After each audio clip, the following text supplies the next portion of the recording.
할렐루야 인생을 살아라.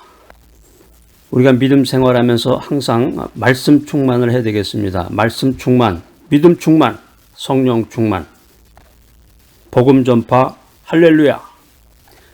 예전에는 교회 주일 예배 참석해 보면은 저녁 예배나 수요 예배나 목사님이 강단에서 이제 메시지를 선포하면은 할렐루야 하면서 아멘 하면서 이렇게 외치시는 분들이 있죠.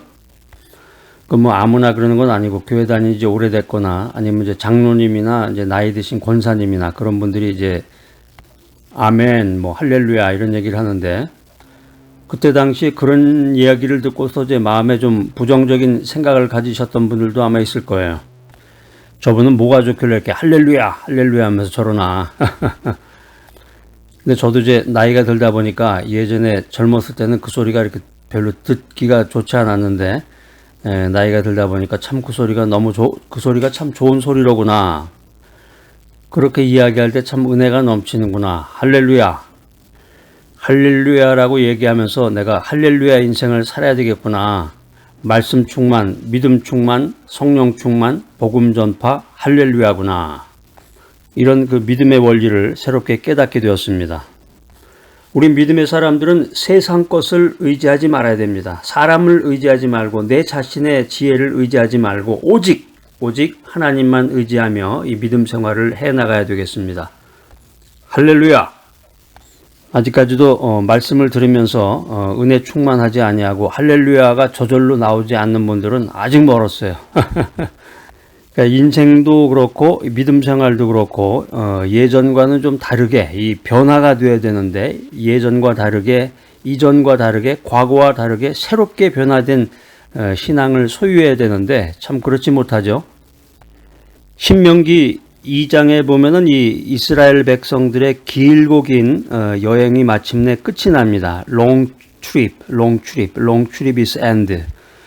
이스라엘 백성들의 길고 긴 여행, 40년 동안 광야를 헤맸는데 이 광야 방랑의 종지부를 찍는 순간이 마침내 다가왔습니다. 신명기 2장 13절 말씀입니다. 말씀을 찾아서 읽는 자에게 또 말씀을 실천하는 자에게 복이 있을지어다. 자, 신명기 2장 13절 시작. 이제 너희는 일어나서 세렛 시내를 건너가라 하시기로 우리가 세렛 시내를 건넜으니. 자, 여기 어떤 지명이 하나 나오죠. 세렛 시내라는 데를 건너갔다는 건데 이게 과연 무슨 의미인가? 우리가 이제 성경 말씀을 읽으면서 말씀 충만도 좋은데 성경에 대한 그 백그라운드라든가 성경 지식이 조금씩 자꾸 늘어나가야 돼. 성경에 대해서 좀 많이 알아야 성경 말씀을 읽었을 때 이게 무슨 의미구나. 특별히 구약 같은 경우에는 그런 말씀을 이해할 수가 있는데 전혀 백그라운드가 없다. 교회 다닌 지 얼마 되지도 않았고 또 교회 다닌 지는 오래됐지만 성경에 대한 지식이 전혀 없다. 이런 사람은 이 신명기서 2장 13절에 나오는 이 세렛 시내가라는 데가 도대체 무슨 의미가 있나? 시냇물 건너는데 무슨 말이에요? 아마 이렇게 생각하시는 분들도 있을 겁니다. 정신 차리시고 성경을 좀 더 연구하시고, 성경 연구할 시간이 많지 않으시면은 자꾸 이렇게 귀한 말씀에 또 귀한 메시지에 자꾸 관심을 가지셔야 돼. 한 번만 들을 게 아니라 한 번, 두 번, 세 번, 10번 자꾸 듣다 보면은 전문적인 지식을 갖게 되는 거예요. 자, 오늘 말씀을 사모하는 귀한 분들을 위해서 제가 신명기라는 게 도대체 뭔가, 신명기라는 게 여기에 대해서 제가 간단하게 짧게 그냥 앉은 자리에서 신명기에 대한 모든 것을 다 띄워드리겠습니다. 아이쿠 좋네. 여러분, 구약 성경이 몇 권이라고 그랬어요? 39권, 신약 성경은 27권. 그래서 이제 39, 27, 구구단에 보면은 39는 27이잖아요. 똑같아. 39, 27이란 말이에요. 구약 성경이 39권, 신약 성경이 27권, 39는 27. 그래서 합치면 66권이 되는 거죠. 근데 구약 성경에 보면 순서가 창세기, 출애굽기, 레위기, 민수기, 신명기라고. 이 정도는 외울 수가 있어야 돼. 이 5개 정도는. 이 66권을 다 못 외운다고 그래도 5개 정도 한번 해보세요. 창세기, 출애굽기, 레위기, 민수기, 신명기. 창세기, 출애굽기, 레위기, 민수기, 신명기. 이게 이제 이 성경 이름을 이제 노래로 하는 그 찬양도 있는데, 여러분들 혹시 주변에 그런 게 있으면 좀 배우시면 더 좋을 것 같으네요. 그러면 쉽게 할 수가 있는데, 이 창출, 레민신, 창세기, 출애굽기, 레위기, 민수기, 신명기, 이거를 가리켜서 모세 오경이라고 그래요. 모세자를 빼고 그냥 오경이라고도 하고, 모세 오경이다. 모세가 이 5권의 성경책을 썼다는 건데, 여기에 대해서는 이제 신학적으로 뭐 모세가 진짜 썼느냐, 뭐 어떻느냐 저떻느냐, 뭐 말은 많은데, 하여튼 우리가 정통적인 그런 학설에 의하면은 모세가 이 5권의 책을 썼다. 그래서 이걸 가리켜서 이제 모세 오경이다. 창세기, 출애굽기, 레위기, 민수기, 신명기를 가리켜서. 근데 오늘 이제 여러분과 함께 대화 나누고자 하는 건 이제 마지막 신명기예요. 신명기가 이제 이 모세가 이스라엘 리더가 돼서 120세가 됐습니다. 마침내 120세가 된 이스라엘의 지도자 모세가 이제 고별 메시지를 전하게 됐는데, 신명기서 여러분 이제 다 읽어봐야 되는데 1장부터 34장까지 읽을 시간이 없으시겠죠? 제가 이제 먼저 읽고 여러분에게 이제 그 요약을 해서 다 엑스만 가르쳐 드릴게요. 쉽게. 신명기는 읽어보면은 핵심이 3가지예요. 이게 다 모세의 설교예요. 설교, 썰먼.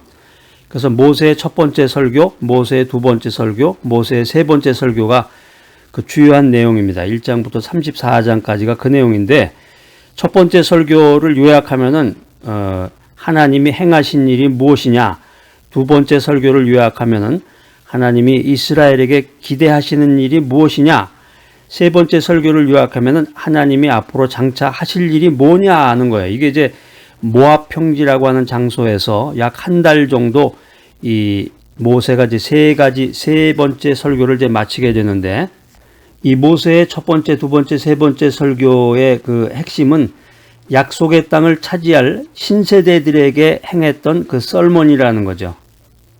신명기라고 하는 이 이름은 두 번째 율법이라는 뜻으로 헬라어 듀테로노미온, 여기에서 이제 유래한 거예요. 영어로는 이제 듀터로놈인데, 여기 이제 헬라어에서 영어가 이제 생성이 된 건데, 사실은 이제 신학적으로 얘기하면 신명기는 두 번째 율법이 아니고, 제가 말씀드린 걸 듣고 또 율법이 2개가 있나 보다 이렇게 혼돈하시는 분이 있을 것 같은데, 두 번째 율법이라는 의미가 아니라 신의 산에서 받은 원래의 율법을 적용하고 확장한 것이다 라는 거예요. 그런데 그것을 이제 해석하는 의미에서 하다 보니까 헬라어 듀테로노미온 이런 말이 생성이 돼가지고 두 번째 율법이다 이런 의미로 이제 신명기라는 말이 생겼다는 거죠. 그러니까 여러분들이 참고로 그 백그라운드를 좀 알고 계셔야 돼. 그 신명기를 이제 한마디로 정리하면은 신의 산에서 받은 언약을 갱신한 기록이다라는 거죠. 이 언약은 모압 평지에서 재고되었고 확장되었고 증대되었고 마침내 승인되었다. 그래서 모세는 3편의 설교로 언약을 갱신하고 있는데, 하나님과 이스라엘과의 관계를 회고하고 반성하며 마지막으로 전망하는 것으로 이 신명기가 구성되어 있다라고 하는 것입니다. 아까 제가 그 세렛 시내가가 참 중요하다고 그랬는데, 이게 이제 오늘의 메시지, 그 신명기의 그 아주 중요한 핵심을 이해할 수 있는 그런 키인데요. 이 세렛 골짜기라는 데가 에돔과 모압의 국경을 이루는 골짜기라는 거죠. 이 골짜기를 흐르는 이 세렛 강물, 여기 이제 성경에서는 세렛 시내라고 나와 있는데, 이제 시냇물이, 강물이라는 게 그렇잖아요. 이제 물이 많을 때는 강물이고, 물이 적을 때, 마를 때는 또 시냇물 같이, 이제 그런 뉘앙스로 여러분들이 이해하시면 되겠고, 이 세렛 강물은 사해 남동쪽에서 사해로 유입이 된다. 이렇게 민수기 21장에 보면 나와 있습니다. 그래서 가데스 바네아에서 불신앙으로 하나님을 믿지 못했던 사람들은 이 세렛 시냇가를 건널 때 하나님의 말씀대로 모두 죽어버렸다는 거예요.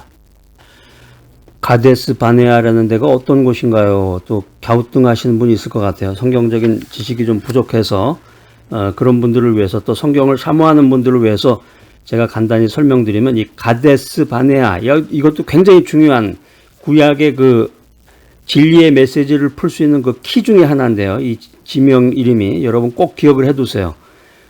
가데스 바네아, 시내산 북쪽의 오아시스 지역인 바네아에 있는 성읍인데, 여기가 이제 여러분들이 잘 아시는 지역이에요. 가나안으로 12정탐꾼을 보낸 장소, 거기가 바로 가데스 바네아인데, 이게 참 우리가 이제 믿음 생활에서 아주 결정적인 엄청난 일이 일어난 곳이란 말이에요. 여기서 이제 가데스 바네아에서 가나안으로 12정탐꾼을 보냈는데, 이스라엘 백성들의 그 태도가 어땠어요? 여러분 잘 아시죠? 여기는 여호수아와 갈렙을 제외한 다른 정탐꾼들의 부정적인 보고를 받고서 하나님을 원망한단 말이에요. 막 하나님을 극심하게 원망하면서 야, 우리 애굽으로 다시 돌아가자. 이런 쉽게 얘기하면 반란 사건이 일어난 거예요. 이게 민수기서 13장에 나오는데, 이런 리벨, 반란 사건, 이 불신과 반역 때문에 하나님이 엄청 화를 내셨어요. 민수기서 14장에 보면 나오는데, 그래서 하나님이 뭐라고 그러셨냐면은 두 가지를 선포하셨는데, 이스라엘 백성 중에서 20살이 넘는 사람은 가나안 땅에 못 들어간다. 어우, 이거 엄청난 일이에요. 그리고 앞으로 이제 지금부터 시작해가지고 40년 동안을 광야에서 뺑뺑이를 돌아라. 광야 유랑 생활을 해라. 이런 선포를 하시게 됩니다. 이게 이제 민수기서 14장에 나오는 내용입니다. 신명기서 2장은 이렇게 그늘진 광야 40년 역사를 뒤로하고 약속의 땅이 바라보이는 요단 동편에서 새롭게 승리를 다짐하는 이스라엘 백성들의 감회를 나타내고 있습니다. 돌이켜보면 기가 막히겠죠. 40년 동안을 광야에서 헤맸고 하나님의 그 노하심 이후로 그때 당시에 20살 이상의 사람들이 이 세렛 시냇가를 건너면서 모두 다 죽어버렸단 말이에요. 그러나 역사적으로 신앙적으로 생각해 보면은 40년 동안 광야 생활을 했다. 이게 굉장히 단순한 어떻게 보면은 실패와 절망의 기간이었다고 생각할 것이 아니라 그 기간이 40년 동안의 방황의 기간이 이스라엘을 새롭게 탄생시킨 새로운 역사의 배태의 기간이었다. 그리고 승리의 신앙을 소유케 한 인고의 나날이었다. 이렇게 평가할 수가 있고, 성경에 보면 계속해서 신명기 2장 34절에 보면은 그러한 믿음과 신앙을 가지고 헤스본 정복을 이루어내게 되었다. 이렇게 성경은 말하고 있습니다. 우리들도 마찬가지예요. 우리들도 오랜만에 옛날에 뭐 초등학교 때나 중고등학교 때 봤던 영화 같은 거 한 편 이렇게 오랜만에 어떤 기회를 보게 되면은 옛날 생각도 나면서 아우, 내가 그때 어렸을 때는 굉장히 고민도 많았고 또 젊어서 여러 가지 그런 어려운 그런 과정을 거쳤는데, 그런 인고의 과정을 통해서 내가 과거의 내가 아니라 이제 새롭게 태어난 나로서, 야, 지금 오늘날 생각해 보니까 그때는 주머니에 돈 한 푼 없었는데 그래도 오늘날 나는 그래도 밥 세 끼도 먹어가면서 이렇게 행복하게 살고 있구나, 이런 생각을 하게 됩니다. 여러분도 그런 생각 하시죠? 그러니까 신명기서 2장 말씀을 읽어보면은 38년 전에 가데스 바네아에서는 찾아볼 수 없었던 이 이스라엘 백성들의 변화된 신앙을 우리가 찾아볼 수 있다라고 하는 것입니다. 우리가 믿음 생활하면서 이전과는 다르게 새롭게 변화된 신앙을 소유하려면 어떻게 해야 될까? 자, 여러분 귀를 쫑긋 세우시고 성경 말씀을 통해서 오늘 선포되는 진리의 메시지를 받으시기 바랍니다. 첫 번째는 말씀에 순종하는 신앙을 가져라. 38년 전에 가데스 바네아에서 이스라엘 백성들은 올라가서 얻으라, 이 하나님의 음성을 순종하지 않고 원망하고 불평했어요. 12정탐꾼 얘기했잖아요. 여호수아와 갈렙이 하나님의 뜻을 대변해서 긍정적이고 창조적인 마음으로 하나님의 메시지를 전했는데, 올라가서 얻으라. 신명기서 1장 21절 말씀입니다. 올라가서 얻으라. 정복하고 승리하라. 이렇게 분명히 하나님이 뜻을 전했는데, 이스라엘 백성들은 하나님의 음성을 듣고 하나님의 뜻을 알고서도 불순종하고 하나님을 원망하고 하나님께 반역하는 엄청난 일을 저지르게 된 겁니다. 그래서 그런 사람들, 20살 이상의 성인들은, 그렇게 부정 마인드에 마음을 같이 했던 20살 이상의 청년들은 다 광야에서 죽어버린 거예요. 그런데 세월이 지나고 나서 38년이 지난 지금은 전혀 다른 모습을 보여주고 있는 것입니다. 여기 신명기서 2장 13절에 아까 읽었는데 너희는 일어나서 세례 시내를 건너가라. 하나님이 이렇게 명령을 하시니까 옛날 같으면 뭐 난리를 치고 뭐 거기를 왜 건너갑니까? 뭐 어쩝니까? 부정적인 마인드를 하면서 막 하나님을 원망하고 막 이랬을 텐데 하나님의 명령을 받자마자 주저없이 세례 시내를 건넜다. 이렇게 성경은 말하고 있습니다. 성경에서 말하는 이 이벤트, 이 사건은 단지 이스라엘이 약속의 땅 가나안을 향해서 더 가까이 다가갔다. 이런 의미를 넘어서 38년 전에 이 불신앙과 실패의 역사를 뒤로하고 새롭게 변화된 신앙의 모습을 보여주는 아주 미라클한 놀라운 사건이었다. 이렇게 성경은 말하고 있습니다. 이렇게 변화된 신앙이 바로 나의 신앙이 되어야 되는 것입니다. 말씀에 순종하는 신앙을 가져라. 영적 전쟁에서 가장 큰 적은 하나님 말씀의 절대적 순종을 방해하는 우리 내부의 불신앙과 두려움인 것입니다. 순종의 사람이 되라. 자, 이전과는 다르게 새롭게 변화된 신앙을 소유하려면 두 번째는 약속을 신뢰하라. 38년 전에 가데스 바네아에서 이스라엘 백성들은 아낙 자손의 장대함을 보고 하나님의 약속을 믿지 못했던 불신앙의 인물들이었습니다. 그런데 지금 이스라엘 백성들은 그 땅을 내 손에 붙였은즉 이런 하나님의 약속을 이렇게 말씀하신 하나님의 음성을 듣고 이 약속을 철저히 신뢰하는 신앙의 사람들로 변했다라고 하는 것입니다.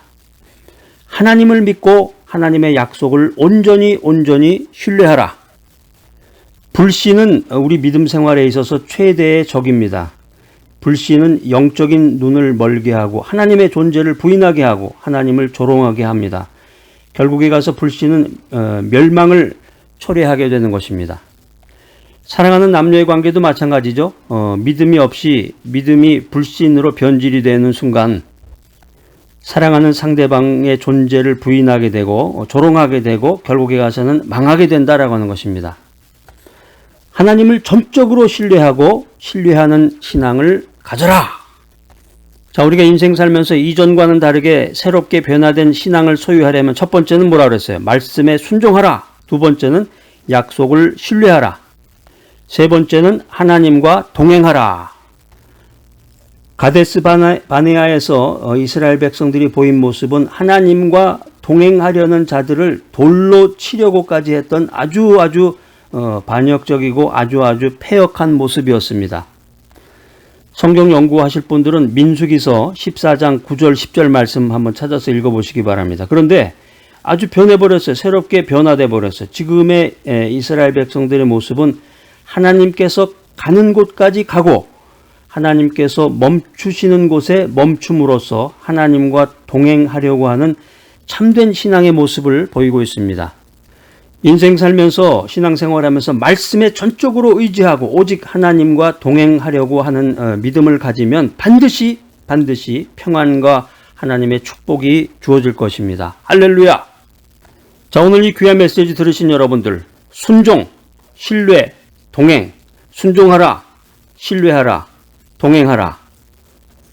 하나님의 이 귀하신 음성을 듣고 100% 순종자, 100% 신앙인이 되시기를 간절히 기대합니다.